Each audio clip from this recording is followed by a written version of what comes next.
Welcome back to Podcast Recovery, everyone. We are your hosts, David O. And Eric V. / producer / Wizard of Oz. The Wizard. And today we're joined by our good friend, Rachel. How are you doing today? I am doing great. Thank you for inviting me on such a beautiful Maryland day. Oh, yeah. Yeah, nice and 40 degrees and rainy. It's pretty. It's beautiful. Thank you. It's third winter. It's terrible. Where are you from, even though I already know? From Columbia, Maryland. Mm-hmm. Yes. Yep. When were you first introduced to recovery? First introduced was 2016, but my clean date is May 7th of 2019. Nice. Boom. Right. And that was going to be my last question. How long have you been clean? Going almost 5 years, so 4 years and like 10 months-ish. Yeah. Well, yeah, 10 months. That's right. Mm-hmm. Yep. All right. Well, congratulations. And you've actually been on the podcast before during COVID. Yes, the shutdown. Mm-hmm. Yes. Yeah, we were all remote, and now you're finally in studio. Yeah, pretty cool. So I guess you had like a year or two barely. at the time? I think I had like just celebrated a year. Like barely. All right. Yeah. Well, I'm going to give you less than 5 minutes. Give us an update. Yeah. So COVID. So in that year, we had gone through other family stuff, like lost my mom, unrelated to COVID. Mm-hmm.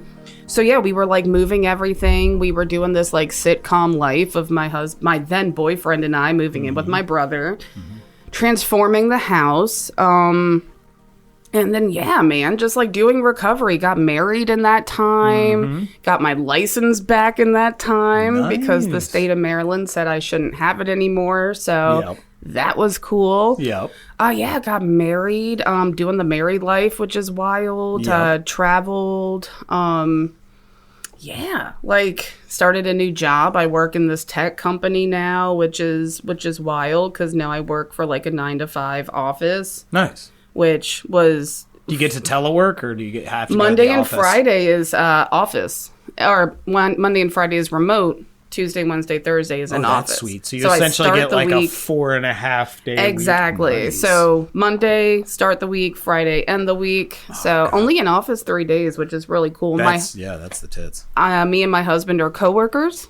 Oh, really? His reference got me the job. Nice. So he's an engineer. And I work in telecom regulatory, which is not fun. I love it, but when I try to explain it to people, it sounds really goofy. Yeah. So yeah, a lot of like FCC stuff, FTC, cool. A lot of acronyms. Yeah. Have 5 cats now. Good Lord. That's my life. I told you it's a sitcom. Eric reacted. Eric was like, 5 cats. What? Yeah, that's right. I only have 3, Only. Those are rookie numbers. Yeah, you gotta pump those numbers up. Gotta pump them up. So, yeah. So, it's our sitcom, a married couple and her brother and 5 cats. Nice. So, yeah, just like living the weird American dream. Nice. In like my own way. 2 guys, a girl, and a horde of cats. Literally. All right. That's right. Love cats. Yeah. All right. And you brought up the idea for a topic, which I'll let you introduce. Yes. And give us a little background of your own experience. Sure. So battling or fighting complacency. So complacency to me is like when I feel as though I don't have to excel or push through or progress in my own current standing. Yeah. Like I feel like I have done the things. Yeah. So for me, it's like, not asking for help, for me, it's like doing my own impulse rather than like asking for help as they like really want you to do in these rooms. Yep. Yeah, just like doing the bare minimum, thinking I got it. Yep. So in my life, but I started complacency like before I even knew. Right? Also, COVID's a weird time to get clean. Like, and I felt like that happened to a lot of people, and actually a lot of meetings. Like the Tuesday night YB High meeting never came back. Dude, yeah. They never came back to being in person. They're virtual. Yeah. in both fellowships too. Like my husband's in the other fellowship, and I mean, really? I didn't know that. Yeah. Oh, cool. Yeah, it's kind of cool because then we don't have we have the same core group of friends, but then we can experience two different aspects. Of the rooms. But he went through the same thing. Meetings just were not coming back as they were. People were like, well, I love, but for me, I mean, I didn't hate it. I think hate's a serious word, but I just wasn't affected by it. But I think that was because my early COVID time was so much other things were happening that my sponsor was like, dude, just don't use. Yeah. You're going through all this stuff. Just don't pick up. Yeah. And that was a win for me every day first year. Everybody always you have to do A through Z. And it's really the reality is all you have to do is just stay clean. Yeah. Everything don't else pick up. Yeah. Don't get high and everything else will sort itself out. Stay honest. Yeah. Do your stuff. Oh, I don't have a sponsor right now, or I don't have a home group right now. It's okay, well, don't use and keep talking to people and I guess participating in your own recovery and things will figure themselves out be in honest. the long run. Find somebody to talk to. That's literally one of the only specific. Oh yeah. Is don't use. Talk to somebody. And that's the only thing you have to do perfectly. Yeah. And hit a meeting enough times till you feel comfortable. That's literally it, man. All right, Eric, since you are the model of complacency, where are you at? No, the cat will not speak into the mic. She might, but I doubt it. Do you want to say something, Jeannie? I don't know. I mean, in certain ways, I could be the model of complacency, right? In other ways, I'm not. No, it was just me throwing shade. No, it was just me throwing shade entirely. I'd probably say I'm not the model of complacency. No, you're not. It was just a dick move. Is there a model in recovery, maybe at the moment, but in life, I cannot. And that's a good aspect to bring up. Yeah, the difference between complacency in life and recovery. But I have a book here somewhere. I'm reading. I'm reading my own horoscope. Oh, you're reading your own horoscope. Did you get that for Christmas? Yeah, MC bought me this, so this is my goal. I'm trying to get back into some recovery literature. Just reading a little bit about myself. Astrology? Yeah. Astrology is recovery literature? In my opinion. Okay. If we're talking about spirituality, right? Absolutely. That's a valid point. I can't argue with that. Knowledge bomb. Can't argue with it. On the freaking polygon motherfucker over here. And I know, what was it? The Power of Habit or the Power of Now? The Power of Habit. The Power of Habit. Oh, yeah. It's a great book. Yeah. So I mean, because in your recovery, you're not very. And I went to a meeting this week, didn't I? You did. I did. You did. Yeah. It was an anniversary, but I was there. No, counts. I showed up. But you've gone through the Smart Recovery book. Mm-hmm. I've gone through AA's book. I've gone through NA's book. And what I love about your recovery is you've found what works for you. Yeah. The meetings with all the 20, 30, 40, 50 people is scary. Not for you. It's scary stuff, guys. Yeah, exactly. Yeah. Scary, and that's not even small. We were talking about big meetings the other night too. We were talking about the old Canesville group meetings and stuff. Oh yeah. So hundreds of people. Yeah. It's a lot, and social anxiety is a real thing. Oh yeah, definitely is. But no, you've always continued to look at what works for you. Mm-hmm. Yeah. And I guess complacency for me was definitely a real thing in middle. You're getting to 5, so 6 through 8. Yeah. Was really hard for me. Yeah. And I Are you talking about steps or years? Years. Okay. No, not steps. Because 6 is usually where everyone's like, oh God. Well, my life is just fucking, I'm just sitting in my defects. My defects. But 4 to 7, stepwise is difficult for people. No, that wasn't difficult for me. I went through those pretty.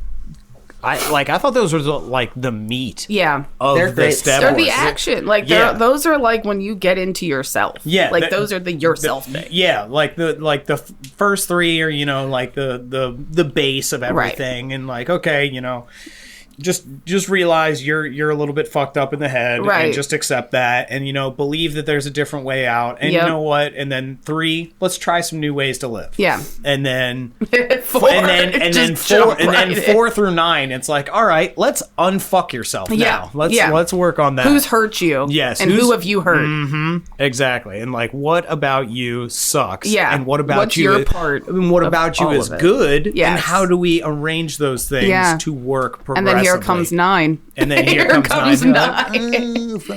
They're like, you gotta go do the things. Yeah, you gotta go say sorry. Go do the things right now, and write some checks and shit like that. Literally, or like don't because you just want to apologize and feel better, and like you're gonna hurt these people, which I did not realize was like an aspect of making an amends. What do you mean? Like, I always thought it was like, I did wrong, I say sorry, but like my sponsor was like, no, you don't talk to them. Do you understand that like you would hurt them more if you? And I was like, yeah. And I was like, wait, what? And she was like, do not like do a living amends in this aspect of your life to like do that, but like do not, like, you've hurt that person way too much. Yeah, saying you're sorry is selfish. It is most of the time. Yes, because you're asking for yourself. You're not asking for the other person. Yeah, and like a lot of people don't realize, and I don't know how many sponsors like tell their sponsees about this, is that like that person has a trauma process as well. Yeah, and they're in the midst of it. Like my big one with my oldest sister, like, she didn't want to talk to me for my first 4.5 years of recovery because she wanted to see like tangible evidence. Yeah. And I just had to respect it, even though like I was on 9 by that point, and like I'd already written her down and I knew it was like coming in the future, but like I had to let her process her emotions and how she felt about everything, because that's part of the living amends process. And if you think about it, right, like people that don't have steps to work, or like they don't work it the same way that we do. Like they're not on step 9 of life. Like they're just like, no, screw you. Like you hurt me and I need to freaking get my life together. Yeah, I don't have to forgive you. Right. It's like, fuck, no one's telling me to be accountable to you. Yeah. Like, sorry. And that's what's so great about 1 through 8. It's really preparing you, because my sponsor Herb, he told me, he was like, you have to be prepared and okay enough with yourself that when you get to that amends, if they fucking tongue lash you and just break you down, because tongue lash, like, they have that right. Yeah, they earned, like, you gave them that right when you hurt them. So so you have to be like mentally and spiritually and emotionally prepared for that situation to go as poorly as possible. Yeah. And there's nothing you can do. You can be like, you were right. Exactly. Yep, you're right.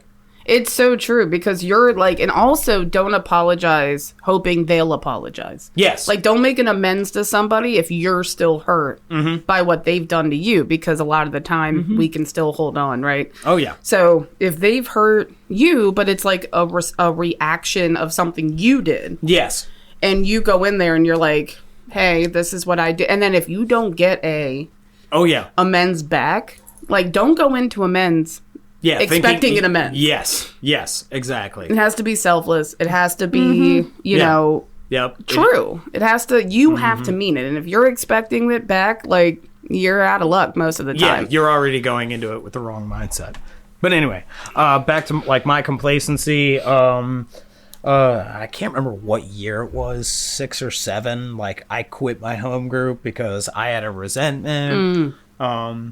I mean, one of the big things in NA is like 10% of the people do 100% of the work. That's just kind of the way it is. Yep. And I had gotten to that point in my home group where I was just doing so much, and everybody was showing 10 minutes before the meeting, and just like You're talking about spiritual awakening. Yeah, like I was showing up early. I was opening. I was setting up. I was setting up everything. I was making the coffee. I was speaker seeking. I had like 5 different jobs. You were the meeting. I was the meeting, and I hated that feeling, because like, you shouldn't go to a meeting because I have to go. If I don't go, this shit's not going to get, because there were times where like I would be a dick about it and I wouldn't show up till 6:45 or whatever, and I'd be like, oh, why isn't the meeting open? Why aren't there chairs set? Oh, that's right, I didn't fucking do it. And they're like, what? And I'm like, okay. So yeah, one day in like a group conscience, I was like, I'm fucking done. And I just took the keys for the church off and I was like, you guys fucking open the meeting. That's right. And I was like, I'm fucking done. And then I went on a homeless streak for like 2 or 3 years where like I would still show up to meetings maybe once a week and I would go to my friends' anniversaries and all that.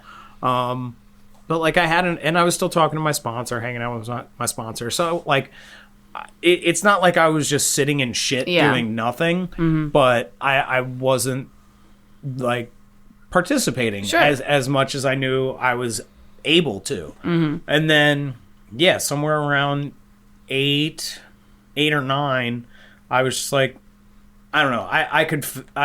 That complacency did start to set in. Like I noticed that like I missed that camaraderie and being a part of, and like ultimately like the big thing for me is like I like the opportunity to be there for people because like my sponsor and his sponsor, like if they didn't come back to the meetings at some point because they had similar journeys, then I wouldn't have ever met them, and like it would have, like I don't know where I would be. So like just availing myself to people, like it's not like an egotistical thing where like I'm like I can help everybody. It's just like no, but there's gonna be someone. Yeah, there's gonna be someone there that can relate to me, and it like I just want to be there for when that person shows up for sure. So yeah, that was really my complacency.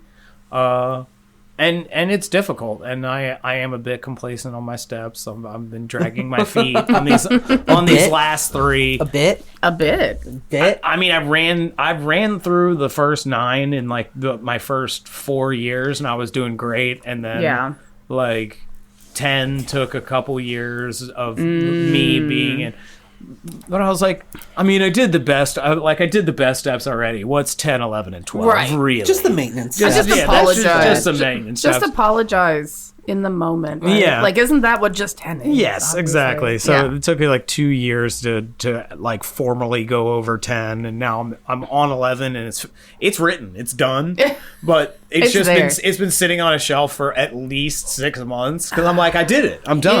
Yeah. I haven't gone through it with my sponsor because I'm like, oh, we'll find a date, and so, but obviously, like I do have a child, like I have a 2-year-old, so the last year or 2 has been, more complicated, but that's rationalization and justifying. Of course. Like, could I take 4 hours out of a Saturday or a Sunday and actually go over my step? Right. Sure. Yeah. But I don't, because I'm like, I really want to play this cell phone game, or right. It's not even kid related. It's not even kid related. It's not even kid related. No, I'm just like, I could really watch this movie for the 20th time. Yeah. Exactly. But yeah, complacency is dangerous for sure. It is. And one of the things I scribbled down real quick is how it relates to ego. Oh, dude.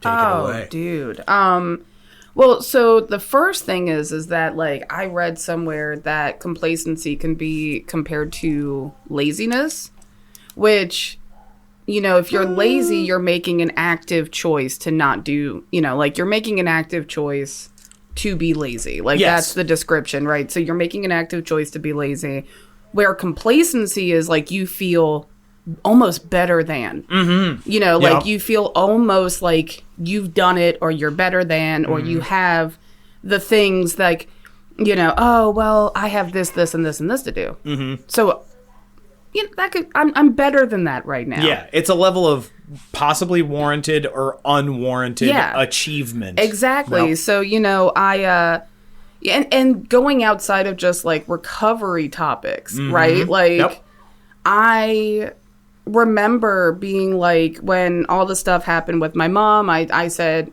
I'm not going to use, like, I don't have the craving for that, but what I'm going to do is eat. I'm going to eat. Yep. So inevitably, right? Like when you do those things, you gain weight, and it's not even like the weight. It's like your doctor's like, "Hey, man, stop." Yeah, and my doctor is my mother-in-law, by the way. Oh, which even makes better. it even so much better.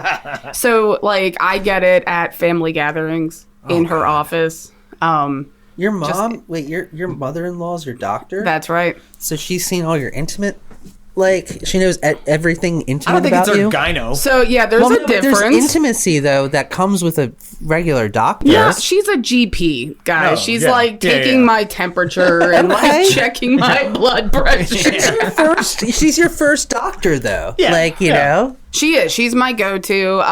But side note, I do very much trust her and Dr. Anonymity. Exactly. Like, that also is a good part because it's not like, I'm talking to this fucking stranger. Right. Yeah. She's also not bringing like the things up. You're just talking to your mother-in-law. But like it's cool when she comes in the doctor coat. She's my doctor, and then, but anyways, so when you get those tests back, and it's like, hey, change your habits, right? Much like recovery, somebody is like, usually, like in my recovery at least, somebody was like, hey, you have a problem, and I was like, finger guns, and then I leave because I'm like, no, you have a problem, and then I leave, right? But it's the same thing, like. Now that life has chilled out, now that I have some years under my belt, now that my recovery is in a place that I'm pretty confident in, now it's time to do like, who's Rachel, right? Who's Rachel in recovery, not just recovery, but like, what am I doing? What's my life? And of course, health is a part of it. Yep. But man, I will go 2-3 days eating the things, working out, doing all that, and as soon as, like, maybe life shows up a little bit, maybe work is a little crazy, maybe, my brother is special needs. He's very high functioning, Asperger's, but he goes through stuff. So I have to kind of help him through that. So then I'm like, well, I don't have time to cook. Yep. I don't have time. I'm helping Gordon out. Yep. I'm going to my meetings. I'm helping my sponsees out. I'm being a sponsee to my sponsor. I'm doing all these things. So, like, I deserve... I don't have to do that. Reward-based recovery. Right. And then it can be taken as like, well, I'm just being lazy. Yeah. Self-reward systems are dangerous. Dude. Yeah. And I'll say it's lazy. No.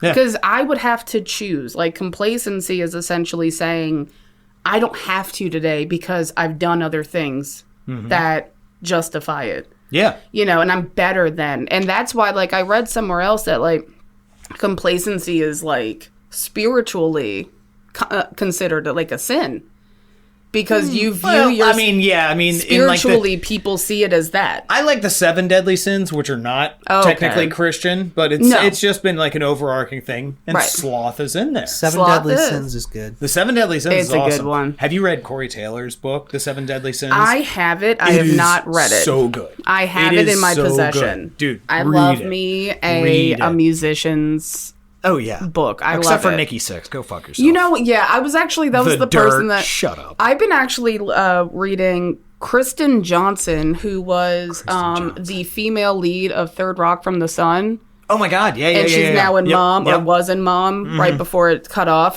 In her story, because she too is in recovery, and she, so it's like the same concept. It's like Nikki Sixx, but better. Yes. You know what I mean? Yeah. But like... Oh, like if Robert Downey wrote a memoir, I'm reading that Reading shit. it, Hell yeah. living it. Hell yeah. Reading it again, yeah.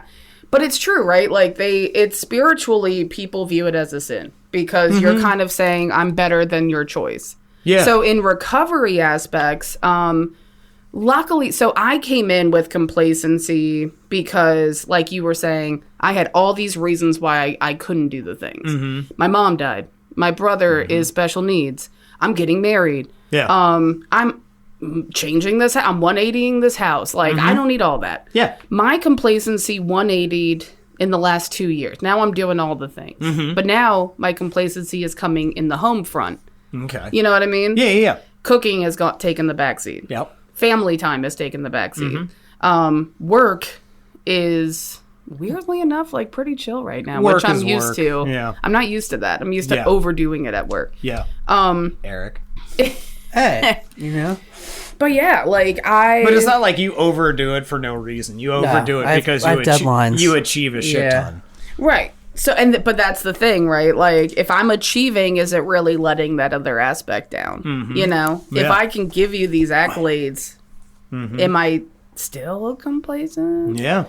You know? So that gets, So in my experience, man, like right now I'm forcing myself to go to Zumba. Nice. To like do Zumba's the awesome. things. Yeah. Right? But at the same time, like, I have to do all of it, right? It's like move more, eat less. Yeah. So if I move more and eat more, then it's done. It's one step forward, one step back. You're not making any progress. Yeah. So man, that's kind of the ego of it, is like, I deserve it. Mm-hmm. And I know better because it's my life. Yeah. You know, you can suggest it, but I know me. Yeah, and exactly. That's the core of, like, complacent, and that's the core of recovery in general. It's just self-honesty. Yeah. Like, and if you don't know how to right size your own life based on the situation or the circumstances, and, like, you're either minimizing or maximizing different aspects of your life, because in case anybody hasn't told you out there, balance is a verb. Oh, dude. Yeah. Yeah. I always thought it was a plateau you achieve. Right. Like, I thought you got to balance. You got to balance. Yes. Like, oh, I have discovered balance now. Here we are. This is it. And it's smooth sailing. Yep. But that's not the case because it's so it's like, no, the way I look at it is it's like a seesaw, but there's like a million of them. Oh, for sure. All tied together in a circle. Consistent. And as soon as one side goes down, the other one goes, and it's constantly happening. So you're just running around and you're in the middle of it. Putting weights on, like, different scales to try and balance everything out. And with that, I'm going to turn to Eric, because he's been quiet over there. Quiet. With your self-honesty and balancing your own life, work and socializing, and your father, daughter, husband, wife time. How do I handle that? Yeah. Is that your question? There's a lot to unpack there for sure. Because I'm sure you can get complacent in one of those aspects. Probably social interaction the most. And how does your depression affect your complacency in different things? I have to force myself to do things a lot. Yes. So, but I do that, or else, like, shit's not going to be too good.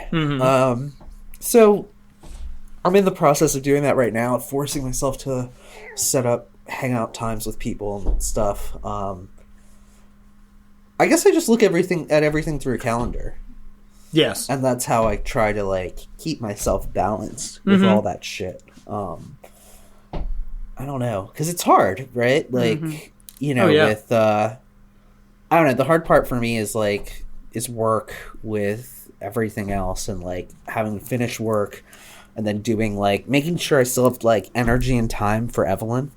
Right? Yeah. But then, like... And building your home. Yeah, have you ever gotten complacent with, like, okay, I've purchased everything for the fence outside right now for the task, and then I'll get to the task. So the fence, I think I bought that fencing material like 2 years ago. So there you go. Now you see it's going up now, right? Yeah. So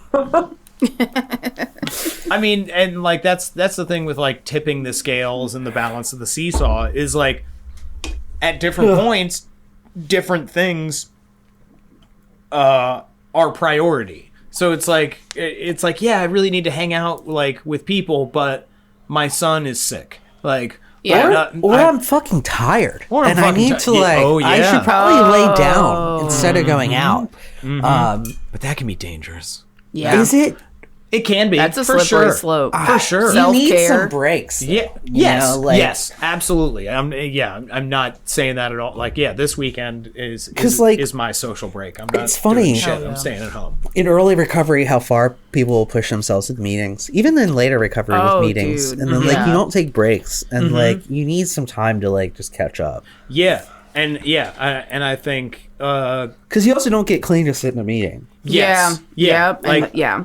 It's definitely and back to self-honesty. You have to be honest about, like, your own recovery. Like, if you're hitting 10 meetings a week, like, it's old school. That's like first year shit. If you're 20 to 25, you sort of have a job, you don't have a wife and kids, and you're just getting into recovery. By all means, do every meeting, do every fucking meeting, do all the things. My favorite is the like the noon meetings where people are sitting in there and they're like, it probably doesn't happen anymore. The noon meetings were probably killed by COVID, but just like being like, oh man, I'm just praying so damn hard to get a job. Yeah, praying so hard. I'm just asking my higher power like, for a bro, job, and I'm like, on dude, a Tuesday. It's noon. What are you doing? Why aren't you looking for a fucking job? Like, I'm just gonna pray about it. It's all gonna work itself out. It's like that's not how this works. Mm-hmm. Hell yeah. It's not. What? That doesn't? No. Wait a minute. Wait a minute. God does not part the Red Sea to give you a job. That is not how that works. You mean Rachel in Colombia at 1 p.m. on a Thursday? No. Praying is not on his... are you... No. Whoa. I need my Unless money you're back. trying to get a job in the ministry. No. Oh, that's fair. That's fair. I think, though, with, piggybacking off of that, I can sometimes use self-care as a thin veil to, get out of things. Oh, yeah. Yeah, for sure. I can do, Yeah, I worked really hard this week. I did this deadline. Right. And, I mopped and I did everything. I know I said I was going to go to this person's anniversary, but... I know I told 3 people, and I know I'm supposed to pick somebody up on the way, and I know that I told them. Mm-hmm. But, if they knew what I had to go through this week, they would understand. They would have get it. And it's really, it's kind of like scapegoating your own life. Facts. It's using different aspects of your life to warrant getting out of others. For sure. I think that's a form of complacency. Well, and I think in recovery, right, the first thing that we're allotted is, to have our own voice in our life. Because for so long, we were, we're powerless over whatever brought us in. We were victim/volunteers into our own misery. Voluntold by our, by our disease. So then when we come in, voluntold. Yeah. Nice. But when we come in, we're like, wait a minute, I can control what I do today, and that can be taken. Unless somebody says, go to 90 meetings, 90 days, call your sponsor, get a home.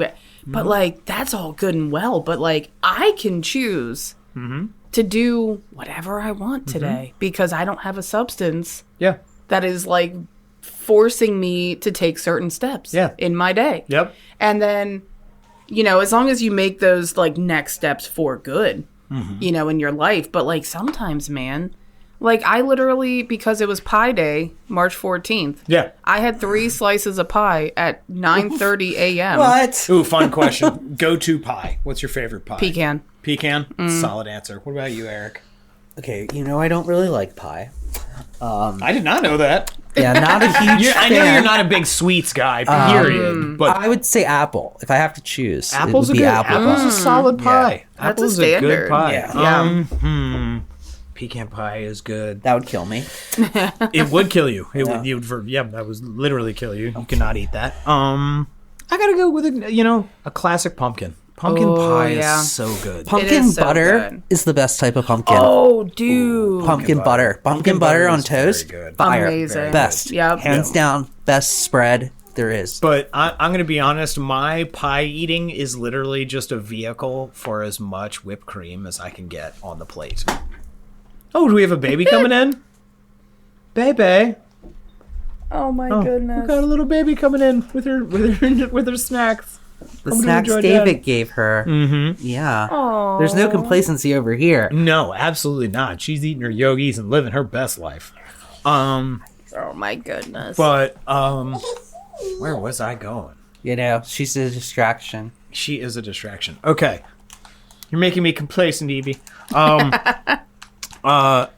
Yes, what I wrote down. We were literally talking about pie. We did not get interrupted on a hardcore topic. No, it's about pie. Pie is delicious, but be sparing so did you with your have pie. 3 slices of pie or 3 I surely pies? did because it was Pie Day in our office. Mm-hmm. Did you get the pies from Hamden's amazing No, I don't know. Oh. Some people got they baked their own. Other people Pie got is it. always good. So there's this pie place that MC swears by in Hamden. If you guys have not been there, it's at the very end of the avenue. You should try it. It's in a little house. Now, is a tart a pie? I would say by definition, right? It kind of is. Preserve a jelly. No, that's different. No, that's how it's made. That's totally different processes. Yeah. Jelly is made from strictly the juice. Then what's a tart? How's that? Jam and preserves are actually made from the fruit itself. Because tarts are just little pies. Yeah, I guess tarts are just little pies. Is it the filling that matters? Because I make a really good lemon custard tart. Oh, dude, it's actual, like, I actually squeeze lemons and don't get lemon juice. Anyway. Oh, but fancy. I know. So how do you deal with recognizing complacency in others? I yell at them. I was gonna say not well. That's hard. Not well. Mm-hmm. I'm not even gonna lie to you. I would love to tell you that, like, I approach it with spirituality and love and acceptance, and it is freaking hard. Yeah. It's very hard. I actually just had a situation with somebody that I needed. Mm-hmm. Like, I 100% needed to accept where they were at and understand it. But when it took all of me. Mm-hmm. You know, and I'm working on year 5. I'm working on end of year 4, year 5 is like, how do I hand my will over fully, right? Yeah.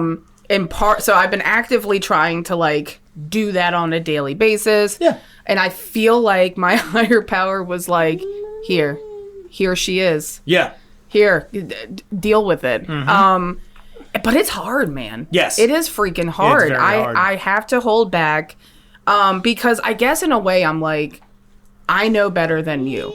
Ooh, you know what I mean? And it goes back to the ego thing. Yeah, exactly. For sure. Like, I know better. You are doing wrong because when I did it, it was wrong. Yeah. And you're wrong. Mm-hmm. You know, and I grew up with, like, my first go-to is anger. Yeah. Like, always, because that's what I feel like I have control over. Mm-hmm. Like, if I'm angry, I'm strong. Yeah.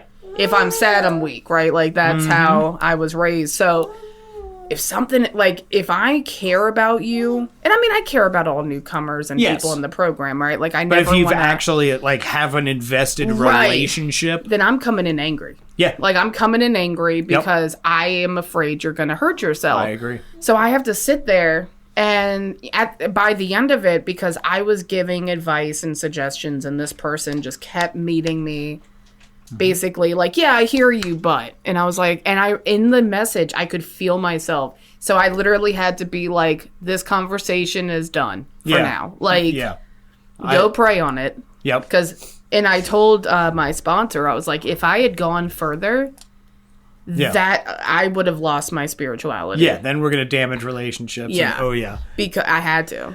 Yeah, it is definitely very difficult. So so for and what's interesting, after I came back from my, hiatus from NA, I actually got my first 2 sponsees ever, which is so for 6 years no sponsees, and then I come back and I get 2. And it's crazy. They have what you want. I guess. Well, apparently right now they don't, because fucking the one of them I can't get a hold of. He's not showing up to home groups. And How long has he been around? Oh, over 2 years. Oh, that one, that's worrisome. Mm-hmm. Yes, it's very worrisome because I know he goes through a lot of, like, mental health and depression issues and everything like that. And, like, we both have Androids, so I can see when he reads my texts. And I'm like left on red, and I'm like, you motherfucker. I'm like, I knew you saw that shit. My ego's and bruised. I'm not trying, like, and I'm not, like, beating down their door or anything. I'm just like, hey, love you, haven't seen you, haven't heard from you, just trying to check in. And nothing. And it's just like, well, fuck. Like, what am I supposed to do? Because this is my first foray into sponsoring people. Yeah. And my other sponsee, I share a home group with him. He hasn't been there in 3 weeks, and I'm like, what's going on? He's like, oh, well, I got a girlfriend, and it's like, oh, come on, man. No. I'm like, oh no, it's happening. No, and I'm like, goodness. He got a girlfriend? Yeah, got a girlfriend. And like, see, but like, and applying it to, like, other phases of my life, like when I see my wife being complacent, it's like, yeah, like, and like the whole. And part of it's like a keeping score type thing. Well, it's like, well, I'm doing ABC. Why aren't you doing da da da da? And it's not a healthy way to have any sort of internal monologue about any relationship. Right. Because I'll see it in friends in recovery and friends out of recovery, or even coworkers, where I'm like, okay, I'm doing this, this, and this, and you're not doing those fucking things. Right. And like. And yeah, it's ego. It's a whole bunch of things where the great I am knows better. Of course. And this is the way things should go, and it's not going that way. And it's frustrating to see that level of apathy or laziness or complacency on their end. But yeah, and like, especially with people who like coworkers and shit who aren't working a program. Dude. And that's one of the most difficult parts about recovery is 99% of the people we interact with on a day-to-day basis are not working any sort of program at all. Like, they don't know what they don't care what their character defects are. Yeah. They're living in them. They're working them. Yeah. They're active as shit. They're running their lives. Like, they don't give a shit about spirituality or trying to balance their emotional and spiritual being. Like, so it sucks that like we constantly like are holding ourselves and the other people in the recovery community to a higher standard and expecting us to take the higher road. Yes, you always gotta be I have to be the spiritual one because I know you're a shitbag. I know you freaking suck. Yeah. Because you don't have a program. Yeah, and one of my coworkers is a total turd. Yeah. He is a turd of a human. Yep, I got those. And he works okay. Like, he's a decent enough worker. But, like, he says misogynistic shit. He says racist shit. And I'm just... That's partly of where you work, right? Yeah, like, I work in like the construction-ish blue collar industry. Yeah, and it's fucking tough that I'm like, because if that happened in my work, like they would get fired. Oh yeah, immediately. Like yes. there'd be like no, like, it'd be it'd be like, okay, well, we're not going to give you any severance. Like you can go now. Yeah, but the blue collar industry, dude. If you go into a porta potty on a construction site, you will see the most racist and vile shit written all over it. You'll also see dude, it is horrible. The worst porta potty you've ever seen. Oh yeah, it's also like, it's completely destroyed. That comes out of your guys' bodies. It's like, what the fuck is wrong? Well, it's people who are surviving off like double cheeseburgers and burritos, Monster energy drinks. Oh my god! And they stopped by 7-Eleven and got like the taquito wraps before like work, had the hot dog. It's like, oh god, what do you guys eat? Oh god, and like I'm showing up with like a V8 energy drink, and I'm like a Celsius. Yeah, and like I'm actually like trying to like keep my body in decent shape, and these guys are drinking 120 You're like, ounces you guys of really, Monster. I'm like, you guys are gonna die. You guys are really you need vegetables. Yeah, you need vegetables. Oh, I wonder how many people like my one coworker. He actively. Well, don't they he like professes it. He's like, I don't like vegetables. Yeah, I don't eat them. Dude, I've met those people. Have you met people that don't like water? Yes. Yeah. I have people that are like, people I don't who like the taste. Yeah. I'm like, dude, your bathroom. It's called water. Your pee must be horrific. Yeah, it's got to just be dark brown sludge. It's horrible. Like just seeping. Yeah, you can smell it when you're dehydrated. Yeah, 100%. And these guys, and like these guys are just like constantly like ramped up and just like freaking out about stupid shit. And I'm like, everything's fine. Dude, I worked at Amazon, and in the bathrooms they have pee colors, and it's like, really, if you're dehydrated, it is this tone. If you're so like that was like, if you see this, drink water. Like that was a thing. So imagining, dude, like consistent. Yeah, these guys orange. are going. These guys are going pee like Agent Orange bathroom breaks eight times a day. And I'm just like, what the? Why are you peeing this much? And they're like, why don't you pee? I was like, I might go to the bathroom once or twice. Right. And like, my shit's damn near clear. Like, I'm good. I'm plenty hydrated. Well, if you're drinking all that Red Bull and shit. Yeah. It just goes through you. Exactly. And like, so yeah, seeing complacency in others and like,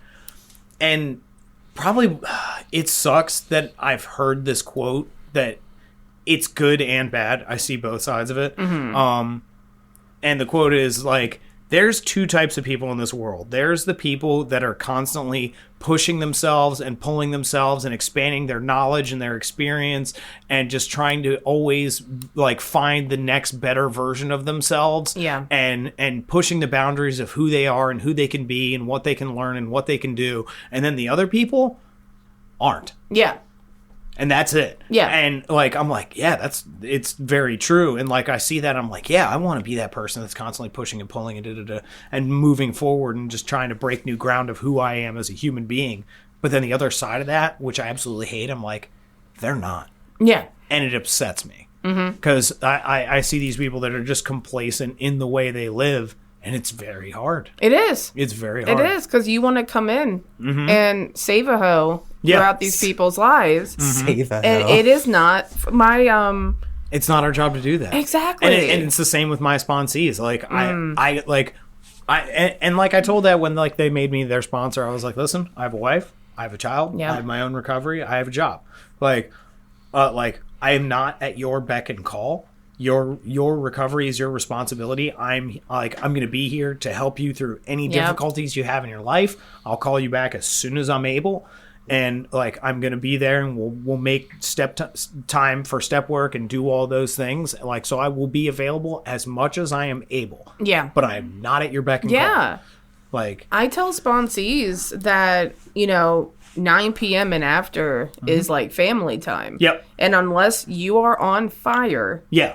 Do not, because I will not answer. Yeah, the first phone call, I'm probably going to bitch button. You call me back, you call me a second time right after, I'm probably picking it up. Because I'm like, okay, something's going on. Right. Yeah, if you do the double, or if you call and text, hey, this is hey, big. We need to talk. It's then okay. Yeah. But don't call me because your work is hard at 9:45 p.m. Don't call me because somebody said something you didn't like at a meeting. Like, don't do that, because...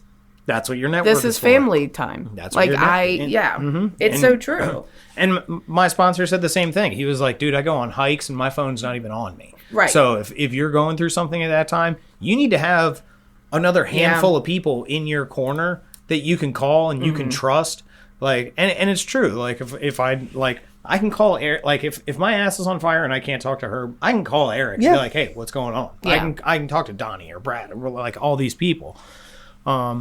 So, but yeah, when you pigeonhole yourself in your own recovery, it can be dangerous. Dude, speaking of people like Brad, isn't it crazy? Yes. That to know people from one aspect of your existence to the other. Yeah. Oh yeah. Oh yeah. Wait, absolutely. Did you know Brad before? Yes. Were you another person who knew Brad? She went to Oakland Mills. Yeah. Oh. Yeah. Yeah. We got another scorpion the Oklahoma in the house. State school colors. The Oklahoma State school colors. That's how I think. That's I have literally Okay. thought that your hat was Oklahoma State for like years. I know. Yeah. I've had this hat since high school. Yeah, no, I would assume. Yeah. I would assume. I was at a function and somebody, I was saying bye to Brad and somebody was like, "Oh, have you guys, you guys know met each other, Brad? right?" And I've I'm known like, Brad "Sir, for like 20 years, sir." Yes, I know Brad. Do you know Brad, motherfucker? Right, like, yes, I am fully aware of who Brad is. Like, I saw Brad at his worst. You're seeing him at his best. Yeah, literally. I met him in a whole other light. Yep. And he met me in a whole other light. Oh God, yeah. It's cool. But yeah, man, like And Brad, if you listen to this, you're complacent too, motherfucker. Yeah. You are. Stop smoking, asshole. Stop smoking. Yeah, sir. And I like how your basement is coming out. Yeah. Like, you're doing the things. Mm-hmm. You're doing great. Hell yeah. Whose basement? And Brad's your son basement? is cute. Yeah. I haven't been in their house in a while. But complacency in other people, because you saw it with me for years, because you'd quit smoking 7 years ago. I've quit smoking a long time now. And now I'm coming up on I will have 2 months in 5 days. It's very encouraging because of the smell. The fact that you don't like the smell anymore, that's very encouraging. Because Mary Catherine still loves the smell of cigarettes. I hate it. She loves it. Dude, I'm just like, it's disgusting. It smells... I didn't like it when I smoked half the time. Yeah, and like we had group conscience on Thursday, and Brad went out to smoke before group conscience, and he came back in. He was like, "How do I smell?" I was like a fucking asshole. I was like, "You smell like an ashtray, dude." I was like, he was like, "You want me to move?" I was like, "No, it's fine. Nah, it's fine. It's fine. Stay here. I Love still you. love it." It's yeah. He smokes like a chimney, man. Mm-hmm. It's crazy, dude. I smoked like a fucking fish. No, forever. you did too. You did too. We all did. I still do. Smoking? I do vaping. So okay. It's better. It's a little bit better. It's a little bit better. It's on the way. It's worse, you don't smell, man. though. I'm telling you. You don't smell. Vaping is worse because it is more socially acceptable. So you can do it in restaurants. Yeah. Oh, no. You can totally do it movie bathrooms. Bathrooms. I love that there's a little bit of a drug addict still in every vapor. 100%. It's so like, true. I'm going to go to the bathroom real quick. It's the alcohol of nicotine. It is the alcohol of nicotine, for sure. Like you're drinking this margarita, you're sweet. Because even dipping you're doing is gross. Heroin. Dipping is are gross. horrible. You know what? I kind of like the dipping that's not nicotine though.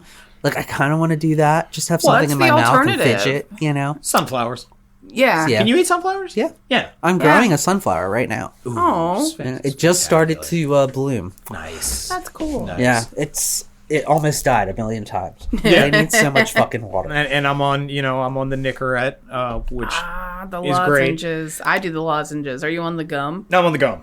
Yeah, I do the gum. I couldn't do any of that. I'd do cold turkey. I couldn't do it. And honestly, like I know I said I like last. Just don't be like Brett, dude. No, I'm actively working on getting off the gum because like I don't want to, and I'm working on it. Because Brett, that's like the craziest thing I've ever heard. Yeah, chewing Nicorette for 15 years is absurd. It's over. Oh my God. Dude, it's over 15. It's 20. It has to be 20. It's something ridiculous. It's crazy. And I asked him a couple weeks ago. I was like, he was like, "How many pieces are you chewing today?" I was like, "I don't know." I was like, on like work days, I was like, when like I'm around annoying people, maybe 10 pieces. He was like, "Oh," and I was like, and when I'm at home, like I was like maybe 5 or 6 a day, and he's like, "Oh, I'm like 15 plus," and I'm like, "Oh my God." Like 15 pieces of Nicorette a day? I mean, he was like, "Well, you're on the 4 milligram and I'm on the 2 milligram." I was like, "That's not a fucking He said, difference." No. Yeah. It's fine. It's fine. It's good. Yeah. It's That's good. amazing. Mm-hmm. My first sister-in-law, she did the gum and then she transferred to just normal chewing gum. Mm-hmm. And she became addicted to like Dentine Ice. Dentine Ice is a good gum. The good stuff. Does that have a lot of sugar in it, though? I'm going to go back to another favorite. Your favorite gum. What are we going with? Oh, man. You're into gum right now. Dentine Ice, I got to say. Dentine Ice is such so a great. refreshing. It's such a refreshing. Like when you crunch into it and it just hits you. It hits you blasts so well. you. Oh, yeah. Oh, yeah. I'm going to say Bubblicious. Bubblicious is a good gum. It's solid. It's a good gum. It only lasts for like maybe 5 minutes before you need another piece. Yeah. Or unless you get like the watermelon flavor, the watermelon Bubblicious, that lasts. And they come like fatback pieces. They're fat. That's like, a fat piece. They are fatback pieces. Whole. Yeah, you're getting a full mouth chew. It'd be nice to have gum that like lasts longer though. That would be that's like nice. Any mint gum is gonna last you. What was like the healthy like gum or like the Trident? Trident. My mom I like was Trident. a Trident Trident's woman. a good gum. I like the Orbit 5 gum. The orange Trident. Orbit's a good gum. Oh, Orbit's a good gum. Do they make gum anymore? Like, has anybody? Shit, yeah, I'm still on the gum. Who's checked on the gum? I love gum. Who's checked in on the gum industry? Gum. I feel like gum is mainly for children and baseball players. That's rude. And like office moms. Like office moms fair. love them some gum. I love. Oh God, that's like ASMR. Oh, stop that. That is horrible. Stop that. You're triggering our audience. Office moms that are going through hard times love them some gum. I love gum. I have gum in my car at all times. I don't think I have like casually eaten non-nicotine gum in a long time. Oh no, I have 5 gum in my car. Yeah. 5 gum the solid. coolest. Mm-hmm. I used to coolest take like commercials the ever. foil off of it and like put it on my Hell yeah. All right. Artistic. Anything else about complacency that let's reel this back in that anybody can think of? Warning signs? What are some warning signs? What are some quick warning justifications. If they can't take, like, if you suggest, now granted, if you are kindly suggesting, or if you're just like, if you're noticing some stuff and you say, hey man, where were you at? Yeah. And they list at least 3 things. Yeah. Off the jump, off the top of their noggin. Yep.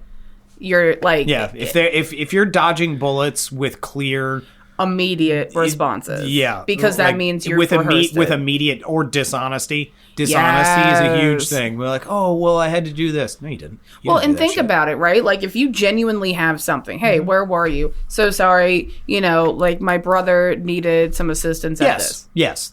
One thing. Yep. If you're like, oh, well, so I came home and then I put my jacket on and then my neighbor said this and then I went into the car and then my husband stopped me. Then I was doing my shoes and my shoelace broke. And I was like, fuck, no, I had to buy new shoes. Like, if you come in with like a timeline of you've already justified it. You've made bullshit. Sure it's a timeline. And emotionally, like, and mine is screen time. If my screen time, I can tell. I've also I'm like in the last week or two, I've set up a warning system on my phone. No way. So it will give me alerts. And it's like, oh, you've been on your phone for 2 hours. And it's like, fuck. I gotta do something. I would say gossip. If somebody is overly gossiping, like, and let's all be real, we're human, right? Like, the occasional is gonna happen. None of us are proud of it. Yeah. Myself, very much at the forefront. Yeah, drama happens in life and it's fun. Right. But if that person, like, if you're talking and that person cannot get off that topic, you're hanging out over coffee and that person is the only topic as everybody else but them. Did you hear about Brenda? Right. What she's doing? And then you're Carol. Like, I got a dirty chai. Carol. What did you get? Well, did you hear? Speaking of dirty chais, like, let's talk about... Oh, those dirty chai. We all know a dirty chai. You know what I mean? And it's like, because all I'm thinking of is like, you're trying to do everything, but... Yeah. Talk about yourself. Look at you. Yep. Yep. So that's a big one. Mm-hmm. Yeah. Do you have any warning signs of your complacency, Eric? Huh. I don't know. It's a good question. It is a good question. Do you have a good answer? I don't have a good answer. Okay, that's fine. No. But yeah, anybody out there listening as we're coming to the end of this, self-realization, self-honesty, and, policing your own thoughts and motives and behaviors are the keys to, avoiding a slump. And, also don't freak out about every slump. Like that shit happens. Like, I could have easily, in those couple years that I was not doing everything I knew I was capable of, I could have, like, freaked out and been like, I don't identify in anymore, and I don't relate to these people. I don't identify in anymore. I can't come. Ironic. I can't come back. And you can easily, like, freak yourself out of a situation. Yeah, for sure. Just because you've hit a rough patch or whatever, and not all laziness needs to be, like, met with the stick and rod. Like, yeah. We're allowed to be lazy every once in a while. Right. Don't make it a long-term habit. And yeah, and complacency, try and keep yourself in the mirror, Yeah. Try not to look at others too much. And just be honest about your behaviors and work on the balance of everything in your life, your work, your family, your relationships, your recovery, because that's what we're here for. It's living a new way of life and not just making our self-centered, impulsive, compulsive living our whole thing. But I think that's about it. Anything else you'd like to add? No. All right. I think we got it. I think we beat this dead horse back to death. Boom. All right, everybody. Thanks for joining us once again. Make sure to, and thank you, Rachel, for joining us. Woo! Yay! And thank you for the topic. It was a great topic. Everybody listening, go to all our social media outlets. I'm not going to list them. Like, share, and subscribe. If you'd like to become a part of our Patreon to help keep our mics on, please help do that, because we are self-supporting. But most importantly, Eric, everybody out there, stay safe and stay clean.